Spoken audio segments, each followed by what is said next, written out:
Hola, kembali lagi di Bincang AK, bicara substansi bukan retorika, asik. Ya, pada kesempatan kali ini kita akan membahas tentang rancangan Undang-Undang Desa bersama saya di sini ada Mbak Sarah Nita Hasibuan. Halo Mbak Sarah. Halo Mas Edu. Waduh, minal aidin wal faizin. Minal aidin wal Mohon maaf faizin lahir dan juga. batin. Mumpung masih siawal, jadi Iya, kita harus betul. bermaaf-maafan Mungkin menuju. minal aidin wal faizin juga kepada Oh sahabat ya, minal otonomi aidin daerah. wal faizin sahabat otonomi. Mudah-mudahan di bulan yang penuh berkah ini kita menjadi pribadi yang fitri, lahir kembali. Seperti itu ya Mbak Sarah? Iya, betul. Iya. Dan kali ini kita akan membahas tentang Undang-Undang Desa. Undang-Undang Desa itu sudah ada sejak tahun 2014. Nah, menariknya sepanjang perjalanan 10 tahun, sisi positifnya dia ada dana desa ya Mbak. Betul. Dana desa, kemudian penguatan lembaga-lembaga di desa, ada BUMDes gitu ya. Betul. Tapi negatifnya, ya itu yang akan kita bahas hari ini Oke. ya. Ada banyak hal yang harus diperbaiki dalam implementasi Undang-Undang Desa.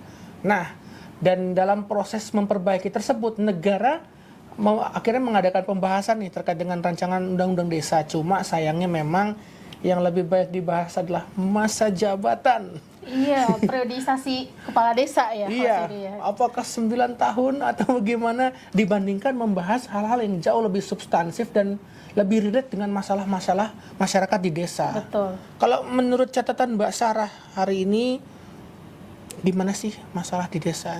Oke, terima kasih ya Mas Edu Nggih, nggih. kesempatannya. Kalau kita bicara undang-undang desa ini kan menjadi wadah ya bagi masyarakat desa untuk bagaimana pembangunan itu dilaksanakan sendiri gitu, partisipatif dan sebagainya gitu. Cuman selama 10 tahun nih Mas Edu ya, undang-undang desa ini kita masih dihadapkan pada sejumlah persoalan. Misalnya nih tata kelola desa masih sangat buruk gitu. Lalu yang kedua ada gap atau disharmoni pembangunan nih antara pemerintah desa maupun pemerintah daerah gitu. Nah, sehingga apa implikasinya ruang inovasi desa ini menjadi sangat minim. Nah, namun sangat disayangkan bahwa revisi undang-undang kemarin ini tidak menyentuh aspek ini gitu. Sebagai contoh gitu ya, kita bandingkan aja capaian kesejahteraan masyarakat desa gitu, di mana sebelum adanya undang-undang ini tingkat ketimpangan desa ini masih sangat tinggi gitu. Nah, di tahun 2014 gitu ya, BPS merilis bahwa tingkat ketimpangan desa ini 0,34%. Dan di tahun 2023 gitu, kurun waktu 10 tahun gitu kan ya, tingkat ketimpangan desa ini menjadi 0,31 poin gitu kan. Berarti Artinya ya lambat banget ya? iya, artinya dalam kurun waktu 10 tahun ini tingkat ketimpangan desa ini hanya turun berkisar 0,027% gitu. Padahal kan kalau kita bicara anggaran 10 tahun ini dana desa udah triliunan gitu. Apakah dana desa yang triliunan ini signifikan gitu ya mempengaruhi tingkat ketimpangan desa ini gitu. Nampaknya tidak. Nah, itu kita bisa evaluasi bersama. Itu yang pertama Mas Edu. Iya. Lalu yang kedua soal kemiskinan, indikator kemiskinan desa gitu ya. Nah, di tahun 2014 gitu ketika undang-undang desa ini hadir, tingkat kemiskinan desa ini 13% gitu. Nah, namun di tahun 2023 tingkat kemiskinan ini 12,36%. Artinya dalam kurun waktu 10 tahun terakhir hanya berkurang 1,4%. Nah, menurut Mas Edu gimana tuh? Waduh, itu duitnya lari kemana ya? Nah, itu yang menjadi pertanyaan kita semua gitu. Nah, ada beberapa studi ya yang menyatakan Mas Edu gitu, kenapa lambatnya realisasi atau kinerja pembangunan desa ini gitu. Misalnya ruang pembangunan desa ini masih belum partisipatif gitu. Artinya pembangunan desa ini hanya dikuasai oleh segelintir orang gitu, Mas Edu. Oh iya, tunggu Iya. dulu sebelum dilanjutkan. Sebenarnya data tadi menarik Mbak Sarah, karena memang melihat dana itu kan besar banget ya, Betul. digelontorkan ke desa, langsung ke desa. Betul. Tapi impactnya ternyata nggak besar-besar amat. Padahal kan tujuan awal dari dana desa adalah untuk melakukan akselerasi terhadap upaya-upaya penurunan kemiskinan, ketimpangan, stunting, dan lain Betul. sebagainya. Tapi faktanya ternyata berbeda gitu ya. Betul, yang menarik lagi Mas Edu. Mas Edu pasti tahu indeks desa membangun kan ya Mas Oh, Edu. tahu. Nah, kita bandingkan nih tingkat ketimpangan dan kemiskinan desa dengan indeks desa membangun gitu kan ya. Di tahun 2015 gitu, kalau Mas Edu buka data-data BPS gitu ya, jumlah desa sangat tertinggal ini mencapai 13.000 gitu. Namun di tahun 2023 menjadi 4.800 desa tertinggal. Artinya terjadi pengurangan yang sangat signifikan ya Mas Edu ya, desa sangat tertinggal menjadi desa tertinggal gitu. Cuman keberhasilan indeks desa membangun ini tidak signifikan gitu dengan tingkat kemiskinan dan ketimpangan desa gitu. Iya benar Mbak, karena gini, nuwun sewu nggih, saya tidak bermaksud mendiskreditkan desa-desa tertentu, tapi faktanya memang ketika dana desa digelontorkan, kebanyakan tiba-tiba desa-desa punya batas desa yang tiba-tiba jalan gitu kan. Ya tidak terlalu signifikan. Jadi kan kalau tidak salah dalam dana desa itu ada 2 tujuan. Yang pertama adalah soal pembangunan fisik dan yang kedua adalah pemberdayaan masyarakat. Tapi yang dikejar ini kayaknya fisiknya aja gitu. Sehingga data-data yang berkaitan dengan pemberdayaan masyarakat seperti ketimpangan, kemiskinan itu akhirnya tidak terlalu tidak signifikan tercapai. ya berkurangnya gitu. Kayak duitnya habis di semen, betul, batu ada bata, habis di gapura. Begitu ya. Padahal kita nggak makan gapura. Nah itu Mas Edu. Nggak, bukan berarti bangun gapura nggak penting ya, tapi kan ya ada hal yang lebih urgent lagi yang sebenarnya harus direalisasikan sesuai dengan tujuan dana desa, itu soal kesejahteraan. Ternyata dari dana desa ini ya kalau kita melihat perbandingan dengan indeks desa membangun ya sebenarnya nggak relate juga ya Mbak ya. Itu unik gitu loh. Artinya jangan-jangan apakah di desa membangun ini hanya lagi-lagi yang kita bicarakan adalah hal-hal makro saja, tidak menyentuh, atau kemudian kan di dana desa ini kalau tidak salah mengamanatkan adanya BUMDes gitu kan. Betul. Terus tapi BUMDesnya apakah jalan atau enggak gitu. Nah, berkaitan dengan BUMDes ini juga perlu dievaluasi ya Mas Edu ya gitu. Apakah setiap desa masing-masing harus memiliki BUMDes gitu, dan kalau misalnya ada dan bagaimana pelaksanaan BUMDes tersebut. Menyambung kembali tadi ya Mas Edu soal kemiskinan dan ketimpangan ya di perdesaan. Nah, ini juga kalau kita bandingkan dengan data-data perkotaan gitu ya, indeks kedalaman kemiskinan perdesaan ini cenderung lebih tinggi dibandingkan dengan indeks kedalaman perkotaan gitu. Padahal kalau kita mengacu pada instruksi presiden gitu ya nomor 4 tahun 2022 Mas Edu gitu, desa ini sebenarnya diperintahkan untuk mempercepat pengentasan kemiskinan gitu melalui dana desa gitu. Nah, nampaknya Impres ini masih menemui jalan terjal nih dalam proses implementasinya gitu. Apakah Impres ini juga sejalan gitu dalam proses menurunkan tingkat kemiskinan atau tingkat kedalaman keparahan kemiskinan di perdesaan gitu. Ya, itu menarik ya. Makanya ada semacam adagium gitu ya. Kalau kita dulu kan mengenal manusia yang berencana, Tuhan yang menentukan. Betul. Tapi kalau dalam konteks dana desa ini presiden yang merencanakan, kepala desa yang menentukan. Betul sekali Mas.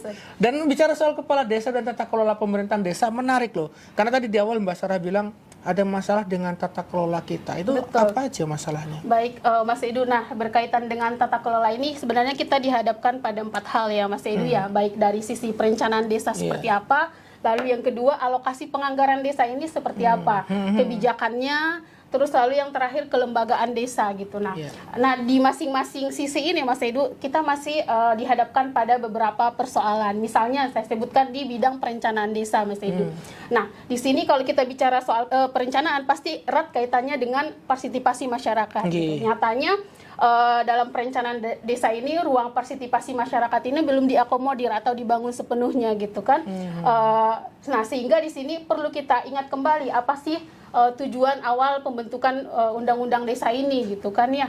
Ya itu adalah pembangunan yang bersifat bottom up gitu. Artinya dari bawah ke atas gitu.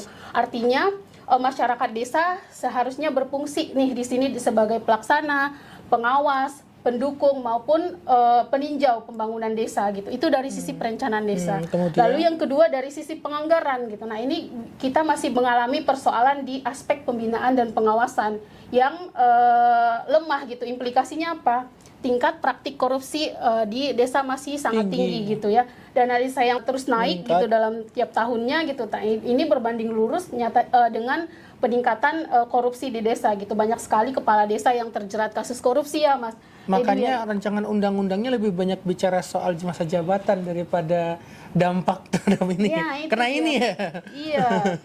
Nah, tingginya tingkat korupsi di desa ini kan menunjukkan juga ya bahwa pengawasannya ini memang tidak optimal dan juga bisa juga menjadi indikasi bahwa kepala desa ini nggak memiliki integritas Mas Edu gitu.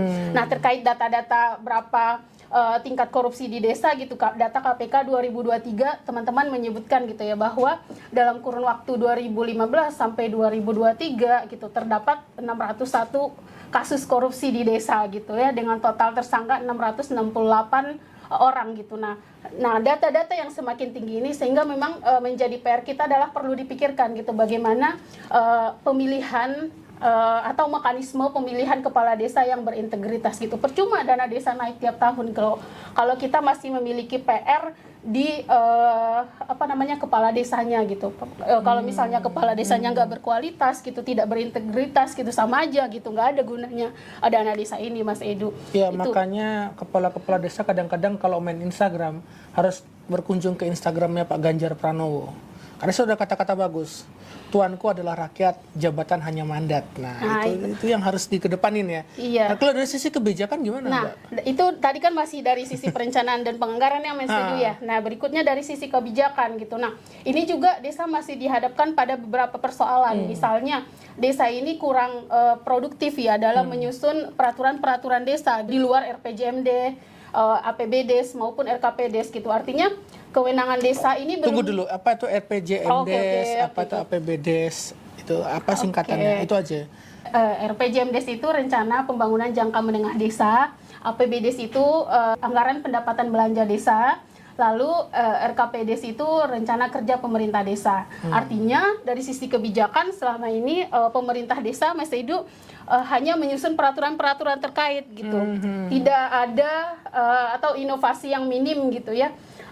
Desa belum mampu menyusun peraturan di luar yang 3 tadi saya sebutkan gitu. Artinya apa? Ruang inovasi desa masih sangat minim gitu. Lalu yang kedua yang menjadi persoalan adalah dari sisi pendamping desa gitu kan. Nah, Mas Edi juga pasti udah banyak ya baca media gitu atau berita gitu bahwa pendamping desa ini juga belum signifikan di masing-masing desa. Artinya kan seharusnya pendamping desa itu satu desa satu pendamping gitu, tapi di lapangan ada satu pendamping desa mendampingi 3 desa gitu. Nah, itu gimana gitu? Ini kan Itu poligami. Nah, itu ada 3 gitu, satu orang mendampingi 3 desa gitu. Padahal kan idealnya satu orang satu pendamping desa. gitu. Nah, ini juga turut menjadi persoalan di sisi kebijakan. Nah, yang terakhir Mas Edu dari sisi kelembagaan nih. Nah, di sini kan ada peran BPD ya, Badan Permusyawaratan Desa gitu. Nah, ini juga kalau kita perhatikan belum ada checks and balances ya gitu ya. Di mana BPD ini kan sebenarnya kalau kita konteks daerah dia sebenarnya DPRD gitu ya. Nah, peran pengawasannya di sini tuh belum optimal gitu. Bahkan BPD ini sering dianggap sebagai bawahan. Iya, bawahan kepala desa gitu. Nah, sehingga memang peran dari BPD ini perlu dioptimalkan gitu nah, agar bisa mengawasi kinerja desa atau kinerja kepala desa maupun aparat desa, Mas Edu. Iya, guys. Jadi for your information ya. Kepala desa itu ada pemilihan namanya Pilkades. Betul. BPD itu ada juga pemilihannya.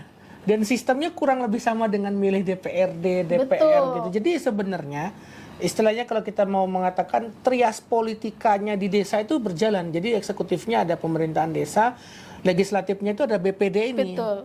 Kalau yudikatifnya nggak ada. Kalau ada pengadilan desa kan ribet juga gitu kan. Mahkamah Konstitusi Desa gitu kan. Iya. Jadi kalau sengketa pilkades dibawa ke Mahkamah Konstitusi Desa bisa bentrok tuh desa-desa.